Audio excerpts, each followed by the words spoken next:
ఇందాక మన బుచ్చిబాబు మా తమ్ముడు చెప్పినట్టు కోనా గారు ఫస్ట్ శ్మశానం అనగానే నేను బుచ్చి మాట్లాడుకొని చెన్నై కానీ వైజాగ్ కానీ వెళ్ళిపోయి స్విచ్ ఆఫ్ చేసేద్దాం, ఇక్కడ ఉంటే ఏదో విధంగా తీసుకెళ్తారని. కానీ తర్వాత మళ్ళీ బుచ్చి మెసేజ్ చేసాడు నాకు, కోనా గారు పంపించారు వాయిస్ మెసేజ్, మార్చారు దస్పర్లా కానీ ధైర్యంగా ఊర్లో ఉన్నాం. ఎందుకంటే జోక్ కాదు, నేను ఇప్పటికీ దయ్యాల సినిమా సోలోగా చూడను. చిన్నప్పుడు మా అక్క ఉండేది, ఆ తర్వాత ఇప్పుడు మా ఆవిడ ఉంటుంది. మొన్న నైట్ బాలబాబు గారిది నైట్ షూట్ చేసి ఇంటికి వచ్చేసరికి ఆత్మలు దెయ్యాల సౌండ్ నిలబడుతుంది. ఏంటి అని చూస్తే పొలిమేర 2 చూస్తుందన్న రాజేష్ అన్న. తలుపు గట్టిగా వేసి దుప్పట్లోకి వెళ్ళి దాక్కొని పడుకున్నా, అంత భయం నాకు. అది మరి శ్మశానాన్ని అనగానే జంపు. ఇక స్టేజ్ మీద చూస్తుంటే కూడా ఇందాక గీత గారు అదేదో సెట్ ప్రాపర్టీ లాగా మైకిల్ గీకిలు పెడుతుంది దాని మీద, అవి చూస్తుంటే కూడా నాకు భయంగా ఉంది. ప్రాపర్టీ లాగా పడేస్తుంది ఏంటివా అని. సో జోక్స్ అన్నీ పక్కన పెడితే గీతాంజలి ఫస్ట్ పార్ట్ ఎంత పెద్ద హిట్ అయిందో అందరికీ తెలుసు. మళ్ళీ 10 ఏళ్ల తర్వాత వస్తుంది, ఆల్మోస్ట్ సేమ్ టీంతో వస్తుంది. ముందుగా మా కోన గారి కోసం ఈ సినిమా చాలా పెద్ద హిట్ అవ్వాలి. ఎందుకంటే మన పక్కన ఉన్న స్నేహితుడికి కానీ మన సొంతోళ్ళకి డబ్బులు బాగుంటే మన ధైర్యంగా ఉంటుంది. సో డబ్బులు బాగా రావాలి ఆయనకి. అలానే అంజలి గారి గురించి చెప్పాలి. మీలాగే అన్ని సినిమాలు ఫాలో అవుతూ ఉంటాను అంజలి గారిది. రీసెంట్గా ఓ ప్రెస్ మీట్లో ఆమె హ్యాండిల్ చేసిన పద్ధతి, మాట్లాడిన తీరు చూస్తే నిజంగా ఆమె మీద ఇంకా రెస్పెక్ట్ వచ్చేసింది. అంటే ఎక్కడ తడబడకుండా చాలా జాగ్రత్తగా, చాలా పొదుపుగా, గుచ్చి జాగ్రత్తగా ఇచ్చిన సమాధానానికి ఇలా కదా మనం సమాధానం చెప్పాలనిపించింది. చాలా చాలా గ్రేట్ అంజలి గారు. సో అంజలి గారికి ఈ సినిమా చాలా పెద్ద హిట్ అవ్వాలి. అని ఈ సినిమాకి పనిచేసిన రైటర్స్ భాను, నందు, నా వాల్తేరి వీరేకి డే 1 నుంచి చివరి మినిట్ దాకా నాతోనే ఉన్నారు. ఆ సినిమాకి మాటలు రాశారు. ఒక్క మాటలే కాదు, వాళ్ళు స్క్రిప్ట్లో కూడా చాలా బాగా హెల్ప్ అవుతారు. ఇప్పుడు బాలకృష్ణ గారి సినిమాలో కూడా ఇదే టీము ఈ నందు భాను డైలాగ్స్ రాస్తున్నారు. సో వాళ్ళు సెన్సిబిలిటీస్ చాలా బాగుంటాయి, ఫన్ చాలా బాగా రాస్తారు.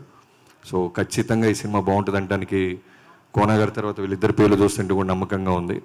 అండ్ ఈ సినిమాలో పనిచేసిన ఆర్టిస్టులు అందరూ ఆల్మోస్ట్ అందరూ నాకు బాగా క్లోజ్. ఆలీ గారు, శ్రీనివాస్ రెడ్డి గారు, సత్యరాజేష్ గారు, అందరూ పేరున వీళ్ళందరికీ ఈ సినిమా మంచి పేరు తీసుకురావాలని కోరుకుంటున్నాను. అలానే ఈ సినిమాతో డైరెక్టర్గా పరిచయం అవుతున్న శివ గారు, I wish you all the best brother.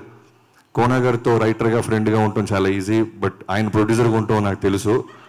Roll camera అన్నప్పుడు కట్ ఓకే సరిపోద్ది అని వెళ్ళిపోతుంటాడు ఆయన. అవన్నీ దాటుకొని అహెడ్ నువ్వు సినిమా తీసావంటే చిన్న విషయం కాదు. చూసారా పాపం ఎంత ఎమోషన్. నిజం చెప్తున్నా, ఎందుకంటే నేను చక్రి అని నా ఫ్రెండ్, మన పంతం ఫిల్మ్ డైరెక్టర్, నా సినిమాలకి రైటర్ చక్రి అని నాకు బాగా క్లోజ్. తను రెగ్యులర్గా ఏం మాట్లాడుకుంటాం అంటే, మిగతా రైటర్స్కి కోన గారికి తేడా ఏంటంటే 24 అవర్స్ సినిమా గురించి ఆలోచిస్తుంటాడు. పొద్దున్న లెగిస్తే బ్రేక్ఫాస్ట్ ఏదో సినిమా ఆఫీస్లోనో సినిమా డైరెక్టర్తోనో ఆ స్లాట్ అమ్మేస్తుంటాడు ఆయన. మధ్యాహ్నం ఒకరి దగ్గరికి వస్తారు, సాయంత్రం పడుకునేటప్పుడు కూడా నైట్ ఖాళీగా పడుకోడు ఆయన. ఏదో ఒక క్రియేటివిటీ ప్రాసెస్లో సినిమాకి సంబంధించిన దాంతోనే కళ్ళు మూస్తారు, కళ్ళు తెరుస్తారు. సో ఈ క్వాలిటీ చాలా బాగుంటుంది కోన గారి దగ్గర. సో ఈ సినిమా పాపం శివకి ఖచ్చితంగా చాలా పెద్ద హిట్ అవ్వాలని కోరుకుంటున్నాను. ఎందుకంటే కోన గారితో పాటు ఇన్ని రోజులు ఈ సినిమా పనిచేస్తూ ఆయన కట్టి చెప్పకముందే నువ్వు జాగ్రత్తగా తీస్తూ ముందుకెళ్ళావు కాబట్టి ఆ విషయం ఆల్ ది బెస్ట్ తమ్ముడు. సో పొగుడుతున్నారు సార్, నవ్వుతూ పొగుడుతున్నా, స్వీట్గా పొగుడుతున్నా. చెప్పానుగా మీతో రైటర్గా స్నేహితుడిగా సూపర్, ప్రొడ్యూసర్గా మాత్రం చాలా జాగ్రత్తగా ఉండాలి. ఎందుకంటే అన్ని క్రాఫ్ట్స్ మీద ఆయనకి అవగాహన ఉంటుంది.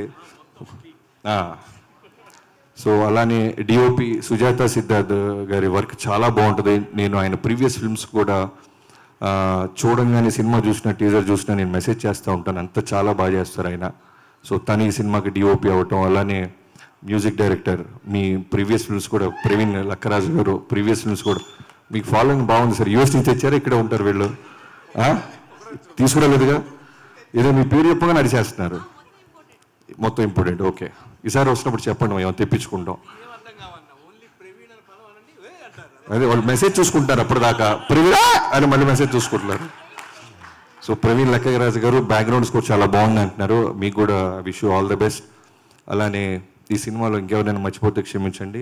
ఎడిటర్స్, మిగతా వాళ్ళందరికీ ఈ సినిమా మంచి పేరుని, డబ్బుని తీసుకురావాలని. చోటకే ప్రసాద్ తమ్ముడు, నీకు కూడా wish you all the best. So ఆ డైరెక్టర్ సీను గారికి ఓకే, ఓకే, నైస్, బాగా చేసేద్దాం. ఈ సినిమా ఇందాక ఫస్ట్ శ్మశానం అనుకున్నది కనుక నిజమై డైరెక్టర్లు మిగతా గెస్ట్లందరూ వచ్చి ఉంటే ఇన్ని లాంగ్వేజ్లో ప్లే చేస్తుంటే అవి డిస్టర్బ్ అయితే మన పరిస్థితి ఏంటి సార్? ఇన్ని లాంగ్వేజెస్లో నిజంగా శ్మశానంలో ప్లే చేస్తుంటే వాటికి కోపం వచ్చిద్దో, ఇరిటేషన్ వస్తుందో, లేదా నచ్చుద్దో, ఉనికి సచ్చేవాళ్ళం మేము. లక్కీగా మా బాధలు అర్థం చేసుకో, అన్ని భాషల ఆత్మలు లేచి ఏదన్నా మీరు లాంగ్వేజ్లో తప్పు చేస్తుంటే మన కరెక్షన్ చెప్పి. సో అందరికీ థ్యాంక్ యూ సో మచ్ అండి ఇక్కడ పిలిచిన. I wish you all the best. ఇక్కడికి వచ్చిన శ్రీ విష్ణు గారు నిజంగా మీ హంబుల్నెస్కి నిజంగా హ్యాట్స్ ఆఫ్. ఎందుకంటే మీ సినిమా రిలీజ్ రోజు ఈ సినిమా వస్తుంటే ఎక్కడ 1% కూడా మీరు నెగిటివ్గా చూడకుండా పాజిటివ్ ఇక్కడ రావటం నిజంగా మీకు హృదయానికి నిజంగా మీ మనస్తత్వానికి హ్యాట్స్ ఆఫ్ అండి. Thank you so much.